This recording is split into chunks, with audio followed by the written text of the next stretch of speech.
Você sabia que uma das trilhas mais históricas e impressionantes do Brasil começa a poucos quilômetros da capital paulista? Hoje eu vou te mostrar como chegar na lendária travessia funicular, saindo de São Paulo. Uma jornada que mistura natureza, história e muita adrenalina.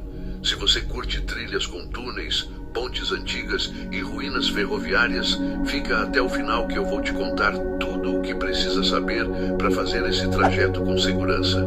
A trilha começa no município de Cubatão, bem próximo ao KM 262, da rodovia Piaçaguera, saindo de São Paulo de transporte público. Pegue o trem da CPTM linha 10, Turquesa até Rio Grande da Serra, e de lá um ônibus local até Cubatão, Uzi Minas.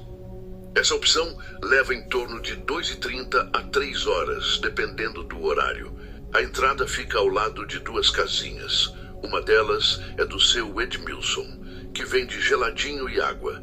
Ali já é possível ver os antigos trilhos da funicular, uma estrutura centenária que ligava o Planalto Paulista ao litoral.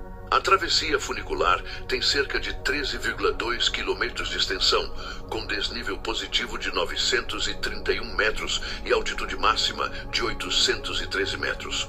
O trajeto é de mão única, indo de Cubatão até Paranapiacaba, e costuma durar entre 6 e 7 horas, dependendo do ritmo do grupo. Dificuldade técnica: moderada, intensidade física, média. Dificuldade psicológica: alta, principalmente nas travessias de pontes. Algumas pontes não podem ser atravessadas, por isso é preciso seguir pelos desvios à direita. Mas as últimas 4, incluindo a famosa Ponte da Gruta Funda, estão em bom estado e são seguras para cruzar com cuidado. Durante o caminho, há várias fontes de água potável. Então leve cerca de 1,5 litro e reabasteça pelo percurso.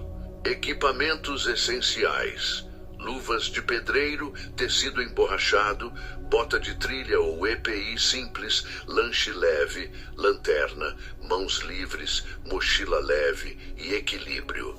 Entre os destaques da travessia estão as ruínas das antigas casas operárias, 14 pontes de ferro que cortam os vales da Serra do Mar, 12 túneis cobertos pela vegetação, cachoeiras e córregos cristalinos e, claro, o Museu Ferroviário de Paranapiacaba, onde a trilha termina.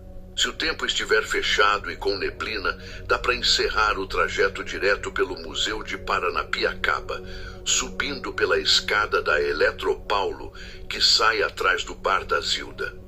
Mas se o dia estiver claro, a saída tradicional é pela trilha do Poço Formoso, que termina atrás do cemitério da vila. A travessia funicular é mais do que uma trilha, é uma viagem no tempo. Cenários de tirar o fôlego, história viva e uma sensação única de conquista. Então, se você é de São Paulo e quer viver uma aventura inesquecível, agora já sabe como chegar e se preparar para a funicular. Deixe seu like, compartilhe com quem ama trilhas e comenta aqui: você encararia atravessar 14 pontes suspensas na Serra do Mar? Agora imagine, a neblina começa a descer. O som da mata fica mais intenso e tudo o que você escuta são os pingos d'água caindo dos trilhos antigos. Cada passo é uma mistura de medo e fascínio, como se o tempo tivesse parado ali. É nesse momento que você entende por que essa trilha é considerada uma das mais emocionantes de São Paulo. As pontes enferrujadas, os túneis escuros e as ruínas escondidas contam histórias de mais de um século atrás. E você está pisando exatamente onde passavam os trens da antiga ferrovia. E se você chegasse até o topo e visse Paranapiacaba coberta pela névoa, valeria cada passo, não é? Mas me conta aqui nos comentários: você faria essa trilha sozinho ou só com companhia? Já passou por uma trilha que te deu medo e vontade de continuar ao mesmo tempo?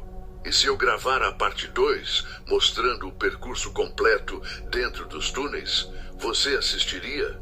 Comenta funicular se esse vídeo te deu vontade de conhecer. Salva para planejar sua próxima trilha e se inscreve no canal. porque o próximo vídeo vai te levar direto para o coração da Serra do Mar. Mas antes de encerrar, deixa eu te contar um segredo. A funicular não é só uma trilha, é uma viagem no tempo. Cada degrau, cada ponte e cada túnel guarda marcas de uma época em que o trem era a alma do progresso. Hoje, o que restou foram fantasmas de ferro, madeira e história, escondidos no meio da mata. Enquanto você caminha, dá para sentir o cheiro da ferrugem misturado com o da terra molhada. E o vento parece sussurrar histórias de quem passou por ali há mais de 100 anos.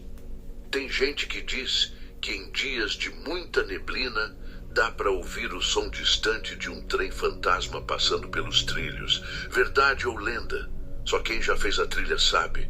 E aí, você teria coragem de encarar a funicular à noite? Ou prefere fazer esse trajeto com o sol nascendo, vendo a luz atravessar a mata fechada e iluminar os trilhos antigos? Comenta aqui. Você iria para viver essa experiência mesmo sabendo dos riscos? Qual trilha histórica você sonha em fazer um dia?